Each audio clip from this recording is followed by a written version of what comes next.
you very much. Wow, we have some big ones today. Huh? This is a room loaded up. Wow. Paula Reed, Jonathan Carl, Phil Rucker. Hi, Phil. How are you? Caitlin. We've got the All Stars. A lot of All Stars today. You too. You too. That's good. Well, that's fine. Thank you very much. In the past 4 months, we've added 10.6 million jobs, including 643 manufacturing jobs and 658,000 construction jobs. It's far beyond expectations. We've experienced the smallest contraction of any Western nation, meaning we've been affected less than any other nation, Western nation, and probably almost, I think you can put us in, I just saw some numbers, I think you can put us into just about any category anywhere. And the fastest recovery by far, and that's anywhere. Nobody's recovered like we're recovering. If we followed Joe Biden's strategy, we'd shut down the entire country after just having set records on growth. And we also did have tremendous retail growth, as you probably noticed. We're witnessing the fastest labor market recovery from an economic crisis in our history. By contrast, the Obama-Biden administration had the slowest, weakest, and worst recovery in American history, as you know. We continue to make progress in our fight against the China virus.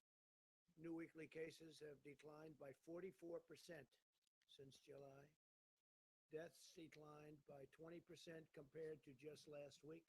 It's going down very rapidly, really rapidly.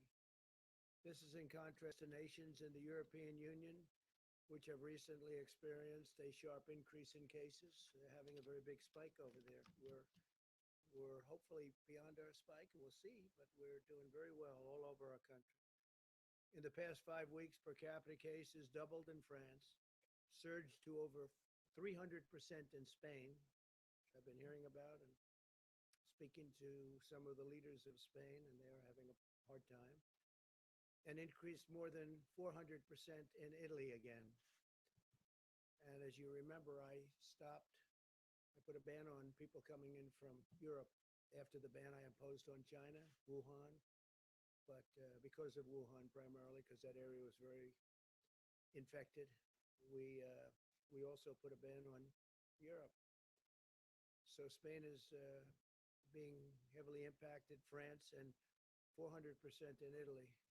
Yesterday, European nations experienced 50% more deaths than the United States.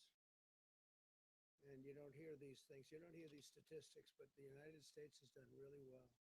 Very proud of everybody that worked on this. And I really do believe we're rounding the corner, and the vaccines are right there, but not even discussing vaccines and not discussing therapeutics, we're rounding the corner. We already have therapeutics out there, by the way, which are having obviously a very big impact, because you look at that, you look at the way people are recovering, it's so much better than in the past before we knew about the disease and had anything to fight the disease. On schools, as part of our science-based approach, we want schools to safely open and stay open. Children are extremely low risk of complications from the virus. Less than 0.2% of the coronavirus deaths have occurred in those under the age of 25, and most had underlying conditions where there was a problem. There's no substitute for in-person learning. According to a recent study, student progress in math decreased by half, and using online education compared to in-person or campus education. So online, we think of so many things online and how great it is. There's nothing like being in the classroom. That's what we've learned from this whole ordeal. According to the CDC, school closures disproportionately harm low-income and minority children, as well as those with disabilities. And I think you see some slides behind me that are very new, very current.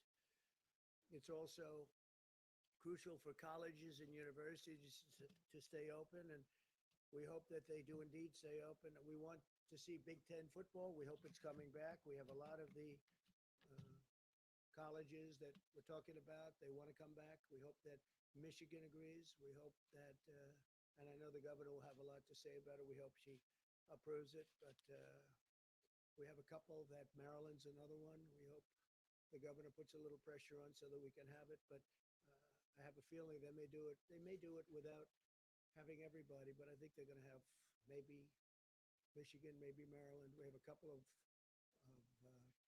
states that might not participate, but people are working very, very hard to get Big Ten football back, and I'm pushing it. And it'll be a great thing for our country, and the players and the coaches want to do it really badly. The players are missing. They only have so many years of this, and the players are missing a big opportunity, including the chance in some of the cases. They have some of the best players, college players in our country, and they want to get into the NFL, and they want to make money in the NFL, and they're not going to be able to do that too easy if you don't get to see them play. It's much safer for students to live on campus, and low-risk young people would rather than the alternative. The alternative is no good than going home, spreading the virus to high-risk Americans. They want to be on campus. They want to go back to school, and the parents want them back in school, maybe more so than they want to be back in school. And they want them back safely, and they want to go back safely, but they have to go back. Based on the recent data from more than 20 colleges, not a single student who tested positive for the virus has been hospitalized. So that's a lot of people. That's a lot of students. Not one has been hospitalized. As we continue to follow the science-based approach to protect our people and vanquish the virus, Joe Biden continues to use the pandemic for political gain. Every time I see him, he starts talking about the pandemic. He's reading it off a teleprompter. I'm not allowed to use a teleprompter. Why is that, Phil? They ask questions, and he starts reading the teleprompter. He says, move the teleprompter a little bit closer, please.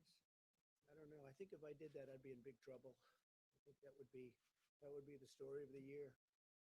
When I took early action in January to ban the travel and all travel to and from China, the Democrats and Biden in particular called it xenophobic. You remember that? Joe was willing to sacrifice American lives to placate the radical left, open border extremists, and we saved tens of thousands of lives, probably hundreds of thousands of lives, and we saved millions of lives by doing the closing and now the opening the way we did it. Joe's decision to publicly attack the China ban proved he lacks the character or intelligence or instinct to do what is right. Biden's launched a public campaign against the vaccine, which is so bad because we have some vaccines coming that are incredible. Scott was telling me about some of the things that are happening, and it's very exciting, Scott. Thank you for being here. But you don't want to have anything having to do with, for political purposes, being an anti-vaxxer. You don't want to be talking about the vaccines in a negative way, especially when you see the statistics that we're starting to see. They're incredible, actually. Biden's perfectly happy to endanger the lives of other people by doing something that he thinks is going to help him politically because his polls are getting very bad. They're getting very shaky. This was an election that was going to be very easy, very quick, and then the China virus came in, and I had to go back to work politically. Unfortunately, I had to devote more time politically than the other things we do, which are very important for our country. But I had to go back to work, and it looks like we're going up very rapidly, more rapidly than the media wants to admit. And Biden's had to go out. He's gotten out of his basement, and he's working. Let's see what happens. But we got to talk about how great these vaccines are, if in fact they're great. And I think you're going to see numbers that are going to be very, very impressive. The approach to the virus is a very unscientific blanket lockdown by the Democrats. That's what they're talking about, which takes all of these incredible statistics, records, and it throws them out the window. Now, they did say it would be based on the recommendation of the experts, but, whether expert or not, we're not doing any more shutdowns. We did the shutdown, and now we're doing the opening, and there won't be any more shutdowns.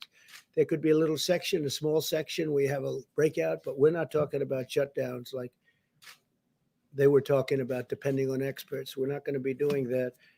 The swine flu was a disaster. You remember when not nearly as deadly, not the same world. But when Joe Biden was vice president, his failed approach to the swine flu was disastrous. He called it N1H1. It's actually H1N1. You remember the H comes before the N, so it's sort of easy to remember, right? But Joe always calls it the opposite way. But call it the swine flu. It was disastrous. And his own chief of staff said that when Biden helped manage the swine flu in 2009, they, quote, did everything possible wrong. And 60 million Americans got H1N1 in that period of time. There's a quote from his chief of staff. And it's just purely a fortuity that this isn't one of the great mass casualties events. It had nothing to do with us doing anything right because we did everything wrong. It was a disaster. It was a disaster. And now he's telling us how to manage. He can't manage himself. 270,000 Americans were hospitalized during this attack. The outbreak was so rampant that the Obama administration told states to stop testing. We don't want any tests because they don't want to show all of the things that tests show. By the way, we're setting a record on testing. Our testing is at a level that nobody's ever seen before. We're substantially greater than the second country, which is India, by the way, which has 1.5 billion people, but we're 50 million tests ahead, 50 million ahead. And they ordered the CDC to stop counting tests and stop counting cases, and then left us a depleted stockpile, which is what I inherited. I inherited a very badly depleted stockpile. In other words, Biden's record demonstrates that if he had been in charge of this very serious, highly, highly contagious epidemic or pandemic, the China virus, countless more Americans would have died. And if we didn't do what we did, and I say it all the time now because the media likes to belittle what we've done has been incredible. Now you can look at Europe and you can look at other places and you can start comparing. Biden is weak on China. Yesterday it was revealed that a fund partly owned by Joe Biden's son Hunter facilitated the sale of a Michigan auto parts producer to a leading Chinese military defense contractor. You don't want to write about that, do you? Biden spent his entire career selling Michigan jobs to China. Now the Biden family is selling out our country directly to the Chinese military, which has to do with this company that Hunter, here we go with Hunter again. He didn't have a job. Now all of a sudden he's selling companies from Michigan to China. China's military got American manufacturing jobs, and the Biden family got paid a lot of money. And I say it, if Joe Biden ever got elected, China will own America. They will own America. Finally, I can announce with great pride that Secretary of State Mike Pompeo will be departing this evening on a historic trip to Doha. It's Qatar for the beginning of intra-Afghan peace negotiations. We've been negotiating with them for quite some time, getting along with them. Moved a lot of soldiers out. I got a report this morning that there's been nobody killed in Afghanistan since early February. It's a long time. There's been no deaths, no problems. And a lot of progress is being made in Afghanistan, but we'll be down to 4,000 soldiers in a very short period of time. Likewise, Iraq will be down to about 2,000 soldiers in a very short period of time. And in Syria, for the most part, we're out, other than we kept the oil. As we have soldiers guarding the oil, not too many, I think, small number, but they're guarding the oil. And we're helping the Kurds, and we're making their lives much more pleasant because of the fact that we have the oil. So we're pretty much out of Syria. We're pretty much out of Iraq. And we're down to the smallest force that we've had in, we'll be very shortly down to that number in Afghanistan. The negotiations are a result of a bold diplomatic effort. one part of my administration in recent months and years, the United States will play an important role in bringing the parties together to end the decades-long war. It's been going on for almost 20 years, long before I got involved, I can tell you that. And had they not been wasting our time with all of the phony witch hunts and all of the things, we probably could have done this even faster. But a lot of time had to be spent, wasted like that. But the parties are together right now, and we're negotiating, and we're really making tremendous progress. Next week at the White House, we'll be having a signing between UAE and Israel, and we could have another country added into that. And I will tell you, countries are lining up that want to go into it. As you know, UAE is headed by a very, very highly respected gentleman, and respected by everybody. And he's a warrior too. He's a great warrior. And Mohammed's very excited about this. And you'll be hearing other countries coming in over a relatively short period of time. And you could have peace in the Middle East. I think what ultimately will happen is you're going to have quite a few countries come in. The big ones are going to be coming in. I spoke to the King of Saudi Arabia, so we're starting we just started the dialogue.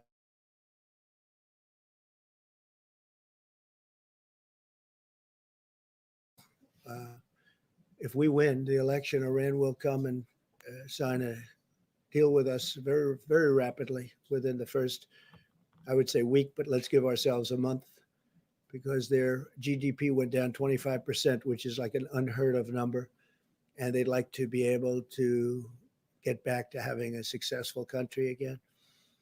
So I think that'll happen. And I think very importantly, the Palestinians will get back into the fold. And when they see all of these countries that frankly have been supporters of the Palestinians, very big supporters and certainly financial supporters. As you know, we used to pay the Palestinians $750 million a year. And I ended that some time ago on the basis that they didn't seem to want to make peace. And we'll think about it once we have a deal. But I've ended that quite a while ago. I'm frankly surprised they haven't been to the table earlier. But this is the best way. This is a way that's going to be great. This can really bring the Middle East together. And again, since February, we haven't had a death in Afghanistan, that's a record for many years, not a death. And we're getting along very, very well with the Taliban and very well with Afghanistan and its representatives. And we'll see how it all goes. It's a negotiation, but Secretary of State Mike Pompeo will be departing in a little while. So I think that's very exciting news. And a lot of people thought that my natural instinct is war. No, my natural instinct is actually peace. When we were on the debate stage, people used to say, will it be 1 week or 2 weeks before President Trump gets into a war? But that's not. I did rebuild our military. We have a military that $2.5 trillion, new jets and rockets and tanks and ships and a lot of things we have. We have the newest, best military we've ever had. So hopefully we won't have to use it. Our nuclear program has been put into gear like never before. And in particular, hopefully we won't have to use that, because that's a whole new level of destruction. And we never want to, just have to pray to God we never have to use that. All right, please, John. Yes, thank you, Mr. President. Why did you lie to the American people, and why should we trust what you have to say now? Such a terrible question, and the phraseology. I didn't lie. What I said is we have to be calm. We can't be panicked. I knew that the tapes these were a series of phone calls that we had, mostly phone calls. And Bob Woodward is somebody that I respect just from hearing the name for many, many years, not knowing too much about his work, not caring about his work. But I thought it would be interesting to talk to him for a period of, calls. So we did that. I don't know if it's good or bad. I don't even know if the book is good or bad. But certainly if he thought that was a bad statement, he would have reported it, because he thinks that, you don't want to have anybody that is going to suffer medically because of some fact. And he didn't report it because he didn't think it was bad. Nobody thought it was. Wait a minute. And the way you phrase that is such a disgrace. It's a disgrace to ABC television network. It's a disgrace to your employer. And that's the answer. You ready?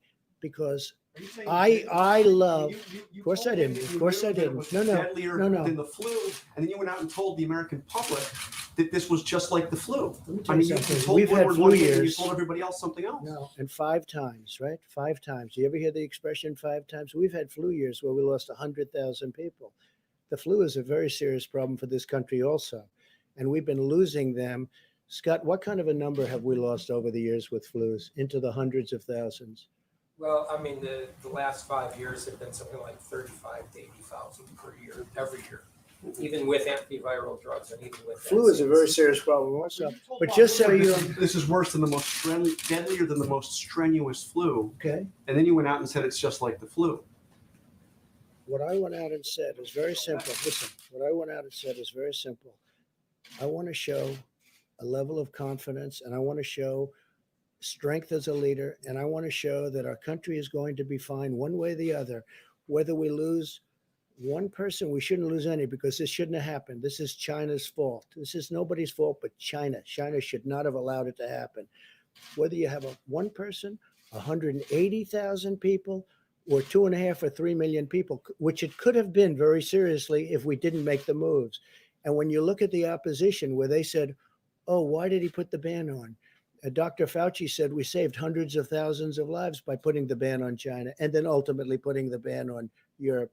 There was no lie here. What we're doing is we're leading, and we're leading in a proper way. And if, frankly, somebody else was leading it, they wouldn't have closed it. If you look at Nancy Pelosi, you look at Cuomo, you look at de Blasio, you look at Biden, months later, they said there's no problem. They're talking about me. Months later, and before any statement was made, you have to remember, I put the ban on China. So obviously, outwardly, I said it's a very serious problem. And it's always a serious problem. That doesn't mean I'm going to jump up and down in the air and start saying, people are going to die, people are going to die. No, I'm not going to do that. We're going to get through this. And we're right now, I hope, really think we're rounding the final turn. And a lot of good things are happening with vaccines and with therapeutics. But there's no lying. And the way you asked that question is very disgraceful. Phil, go ahead, please. Go ahead. Yeah, I do think so. I think we did a great job. And the people that did such, our generals, our admirals, Mike Pence, all of the people that have worked so hard, and now Dr. Atlas, and all of the, Dr. Fauci, Dr. Birx, they should be respected for the job they've done.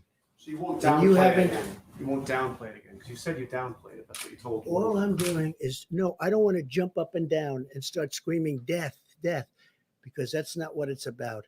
We have to lead a country. We're leading a great country, and we're doing a great job.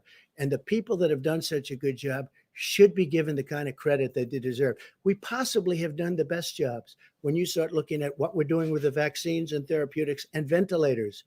We had no ventilators, John. We make thousands of ventilators now a month, and we're supplying them to the whole world.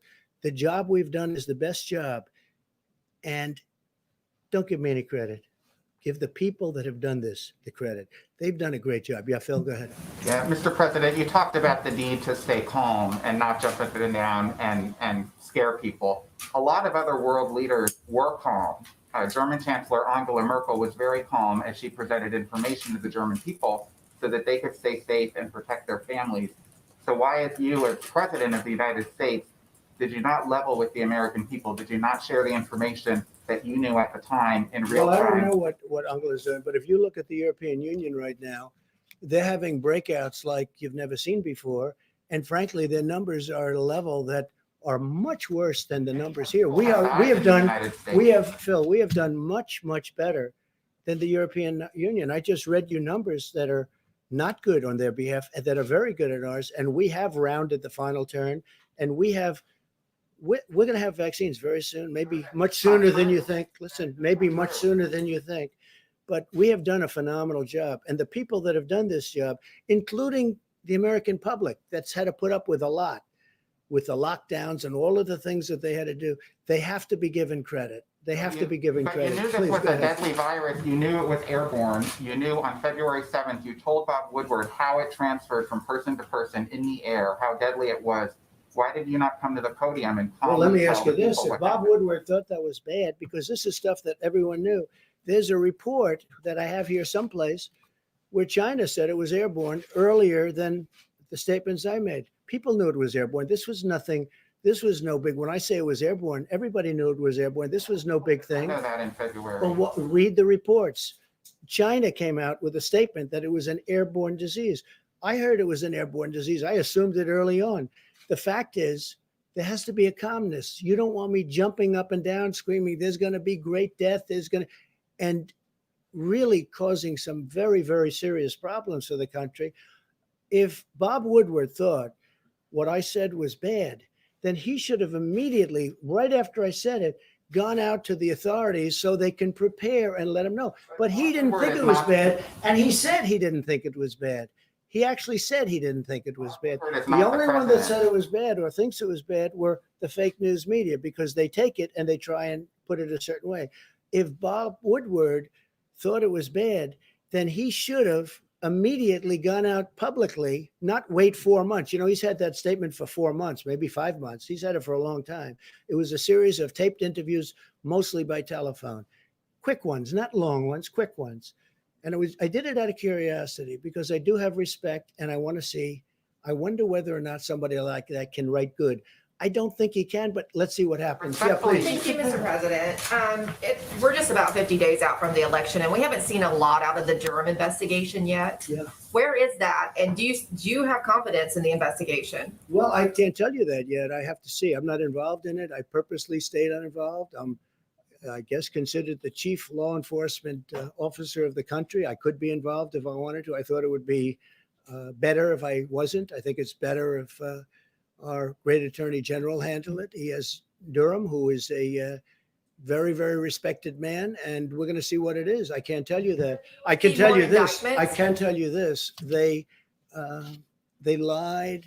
They cheated. They leaked. They got caught. They spied on my campaign. Never in history has there been anything like this. And I guarantee if the roles were reversed and I was on the Democrat side, people would have been in jail at the very highest level. People would have been in jail for 2 years already. Nothing like this has ever happened. And the term would be for many, many years because it's treason, and other words can be used also. So do you think there should be more indictments as a part of this Well, I investigation? think just on what I read in your wonderful papers, I think, and see what, you know, just looking at the media, not even what I know. I think Comey is a disgrace to our country. I think Strzok, who just wrote a book, which is a total fake, is a disgrace. I think Page, Lisa Page, his lover, is a disgrace to our country. I think that when you look at McCabe, where his wife got $700,000 in campaign contributions from Hillary Clinton, right? And then Hillary Clinton's under investigation, and yet she paid the head of the FBI, one of the top people, but actually the head, because he took over for the other guy, who fortunately I fired. I made a good move when I fired. That was a smart move because they were looking to take down this administration, duly elected administration. So I fired him. That was a great move when I fired him, because maybe if I didn't, I wouldn't be here talking to you as president. But when McCabe's wife gets $700,000 in campaign contributions when she was running for whatever office she was running from Virginia, and yet he's in charge of the investigation of Hillary Clinton. Now he says, well, I wasn't really in charge. Of course he was in charge. He was totally in charge. He knew exactly what was going on. These people got caught in probably the biggest political scandal in the history of our country. They got caught. Now, what the Durham report is going to say, I can't tell you. But if they say half as much as I already know just from seeing it, you know, you have people, I watch some of the shows. I watched Liz McDonald. She's fantastic. I watched Fox Business. I watched Lou Dobbs last night, Sean Hannity last night, Tucker last night, Laura. I watched Fox and Friends in the morning. You watch these shows. You don't have to go too far into the details. They cover things that are, it's really an amazing thing. They got caught in the biggest political scandal in the history of our country. They were spying on their opponent's campaign, not only spying, they were making up fake dossiers. You have the dirty dossier. They were making up the dirty, it was all made up. It was all fiction. It turned out to be fiction. And then they were using that in the FISA courts, this revered court. Well, it's not so revered anymore because when you look at what they did and how they played it, and they hurt a lot of people. General Flynn is still being hurt, and he's being hurt very badly. He's a wonderful person. I spoke to General Milley about General Flynn 2 weeks ago. I said, what do you think of General Flynn? He said, he's a great soldier, sir, and he's a wonderful, wonderful human being. He's been destroyed. He's been destroyed. No, I think that this, without knowing anything about what Durham is going to release, the Durham report, we'll call it, or maybe it's going to be more than a report. Maybe it's going to be much more than a report. I don't know. Maybe it's a report, or maybe it's much more than that. But when I look at the things that everybody in this room knows just from reading about it from yourselves back and forth, I think it's a disgrace to our country. And I think if people don't pay a very, very substantial price, it'll happen again. And this should never, ever happen to another president. Thank you very much. Thank you, everybody. When you read FISA